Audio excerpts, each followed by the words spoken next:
भयभीत क्यों हो रहे हैं देवराज? इतनी सी चुनौती को आप स्वीकार नहीं कर सकते?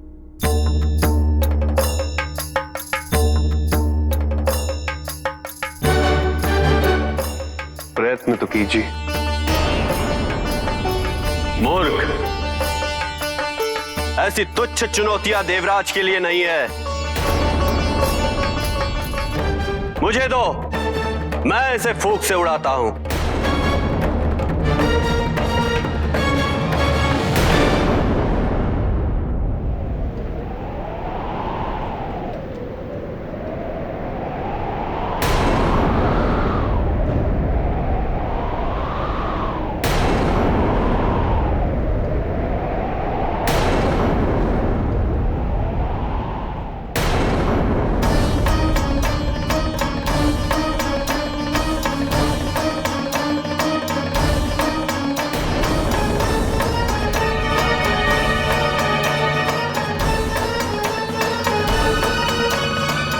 मैं इस तिनके को भस्म कर दूंगा।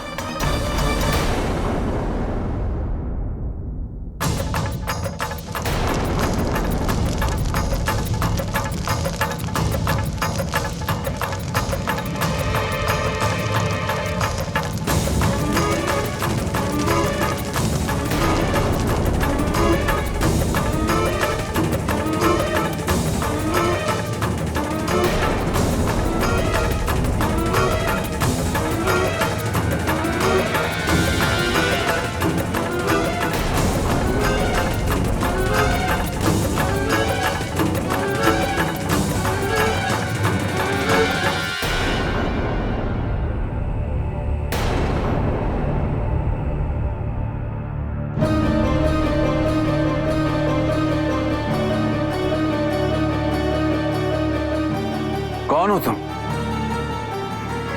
वो एकमात्र शक्ति जिनके तेज से समस्त संसार प्रकाशमान है।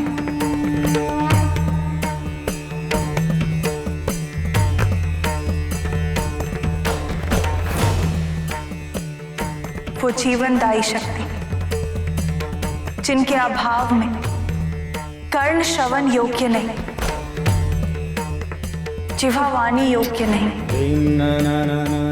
और मन विचार योग्य नहीं।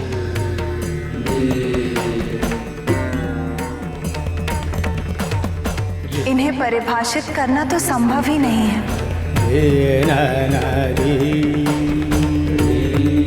इस संसार के सभी तत्वों को इनसे पृथक कर उन्हें परिभाषित करना असंभव होगा।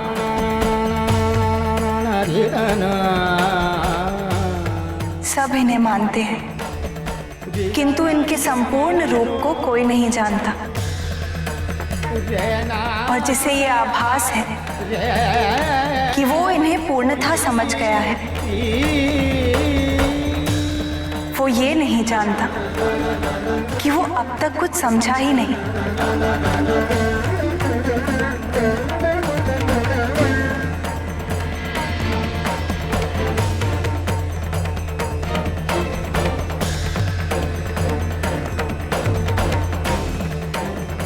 इनके अभाव में सब कुछ शव के समान है।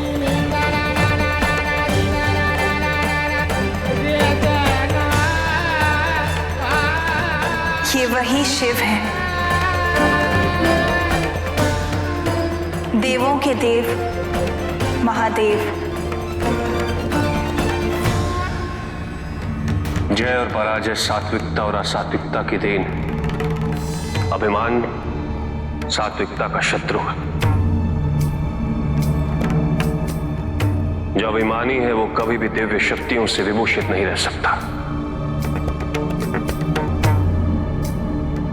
अमृत को प्राप्त करते ही आपने अपने हित से पहले असुरों का हित सोचा। अमृत का उपयोग करने से पूर्व आपने उसका दुरुपयोग सोचा। अपनी जय से पूर्व आप इनके पराजय का आनंद मनाने लगे। जिस मंथन से आपको इस अमृत की प्राप्ति हुई है, उसमें असुरों का भी योगदान बराबर का है।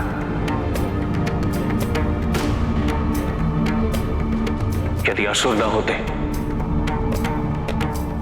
तो समस्त देवताओं में क्षीर सागर का मंथन कर अमृत को प्राप्त करने का सामर्थ्य नहीं था।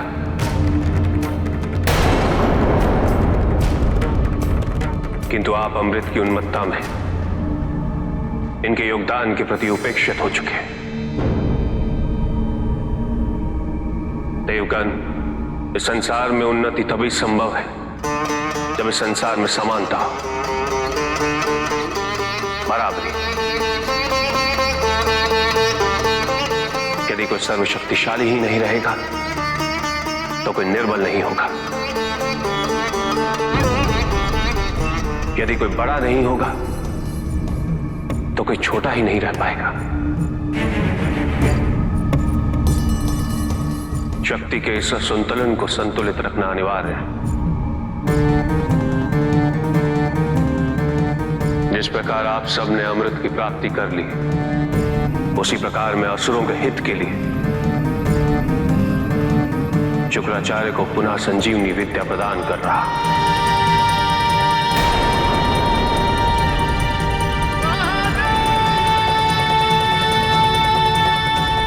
यही मेरा निर्णय है और यही मेरा न्याय है।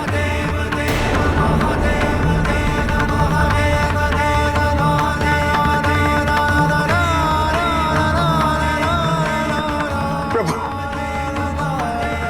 इस न्याय के प्रति असुर सदैव सदैव आपके कृतज्ञ रहेंगी।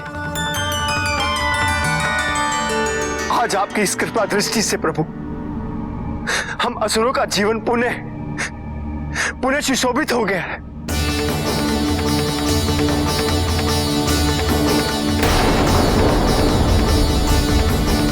हम निर्धन आपको क्या दें?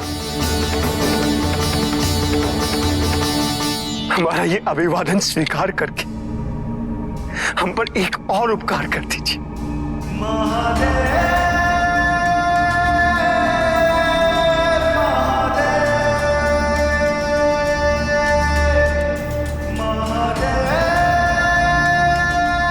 महादेव,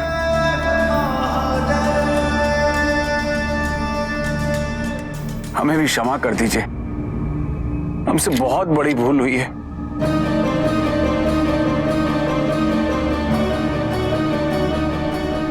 हम पश्चाताप करने के लिए तत्पर हैं। पश्चाताप की आवश्यकता नहीं है देवराजेंद्र। पश्चाताप का अर्थ है जो आपने किया उसके लिए पछतावा। यदि आप चोरी करते हैं तो आप चोरी के लिए पछता लेते, आप हिंसा करते हैं तो आप हिंसा के लिए पछता लेते। आपको दोष अपने दुष्कृत्य में अवश्य दिखता है, किंतु अपने आप में नहीं।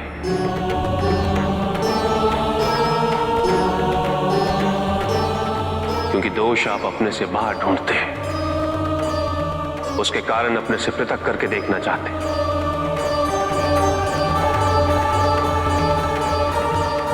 यदि आप ऐसा नहीं करेंगे तो अपने अहम को, अपने अहंकार को सुरक्षित कैसे रख पाएंगे? और इसके लिए सबसे सरल माध्यम बन जाता है पश्चाताप।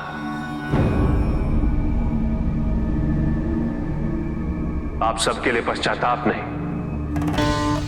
प्रायश्चित अनिवार्य है। क्योंकि प्रायश्चित पाप मोचन है, पाप को समाप्त करने की प्रक्रिया, अपने मन के अंधकार में झांकने का माध्यम, अपने अहम को पहचानने का मार्ग। प्रायश्चित का अर्थ है उस चेतना का विनाश जिससे बार बार भूल हो रही है।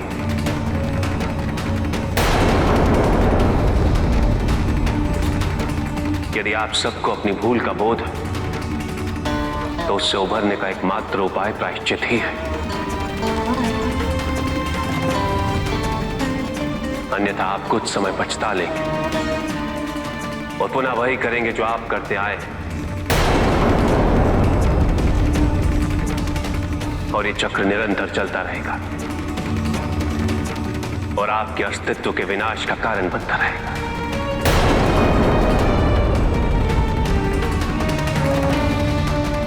और एक दिन ये संसार के विनाश का कारण भी बन जाएगा।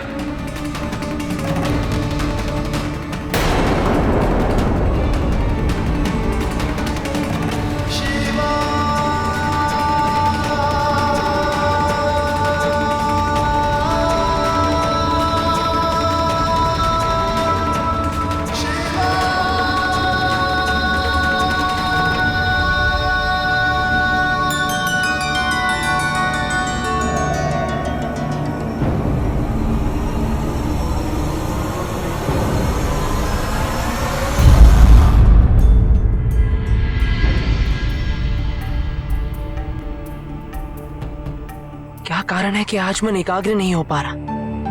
हाँ सेनापति,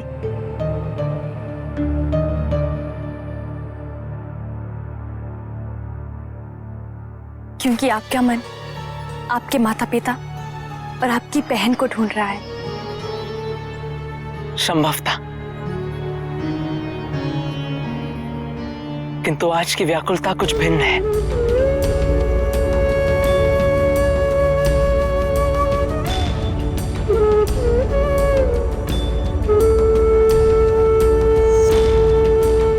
आज सहसा मुझे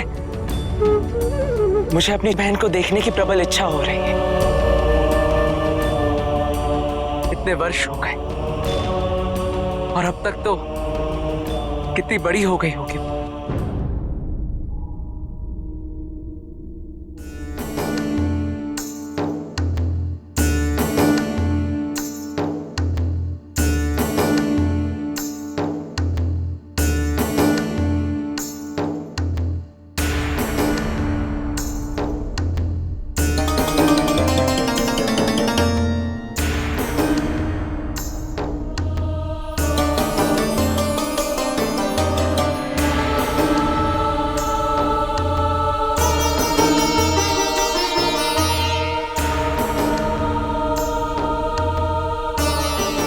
क्या देख रहे हैं स्वामी?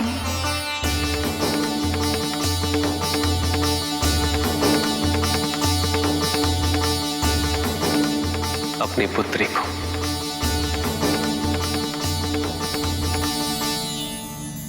देखते ही देखते कितनी बड़ी हो गई है हमारी पुत्री,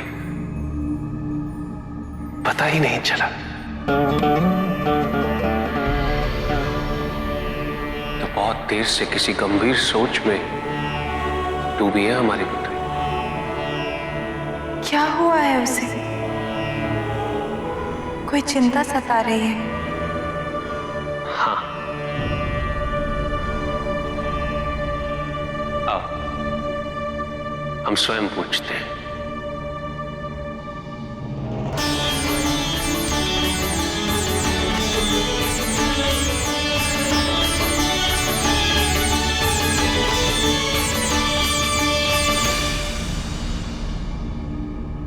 पुत्री,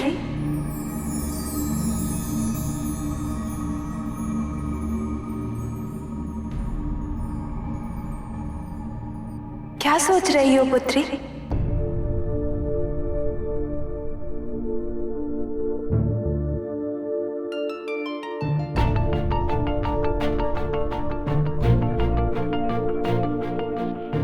आपसे, पिताजी से आज तक जो भी हमने कथा सुनी, प्रत्येक कथा में तपस्या का वर्णन व महत्व होता है।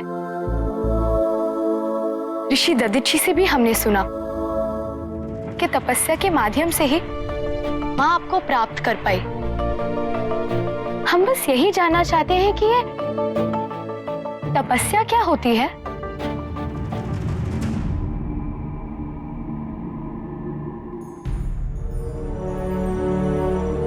महादेव, माता, कैलाश, नंदी और देवगण, इन सब की स्मृतियां तो आप अपने साथ लेकर आए थे, किंतु आप अपनी बहन से अभी तक नहीं मिले और ना ही उन्हें देखा है।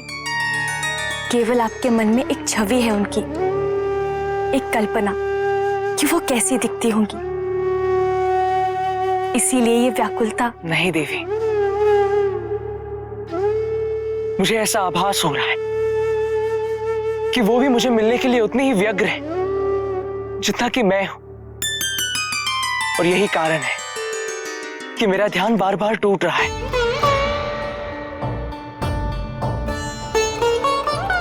मैं तो ये सोचता कि यदि वो सहसा मेरे समक्ष आ गई तो मैं उसे पहचानूंगा कैसे और क्या कहूंगा उसे। मैं तो ये भी नहीं जानता कि अपनी छोटी बहन से लाड़ कैसे किया जाता है। जब आपकी बहन आपके समक्ष आएंगी तो आपको सोचना नहीं पड़ेगा।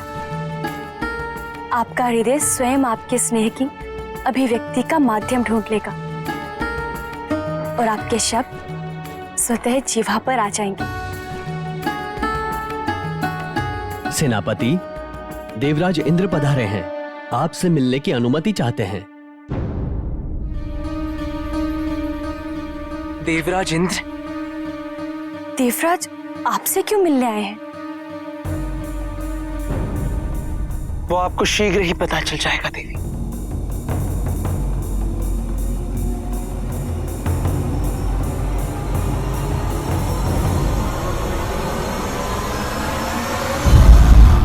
तपोध्वंद सेना किसी भी निश्चित ध्येय हेतु शरीर को तपाने की प्रक्रिया। शरीर को तपाने की? अग्नि से? नहीं पुत्री, अग्नि से नहीं, अभी तो सब कुछ त्याग के, कठिन से कठिन परिस्थिति को सहर्ष अपना के, कष्ट से सह के। किंतु उसके लिए सुख को त्यागने की, कठिनाइयों को अपनाने की, कष्ट सहने की आवश्यकता क्यों? आवश्यकता है पुत्री। जिस प्रकार अग्नि से तप करके सब कुछ पवित्र हो जाता है, उसी प्रकार तपस्या रूपी अग्नि से पाप मिटते, पुण्य अर्जित होता है, शरीर व मन पवित्र होता है। यही एकमात्र मार्ग है जो व्यक्ति को ईश्वर की ओर ले जाता है।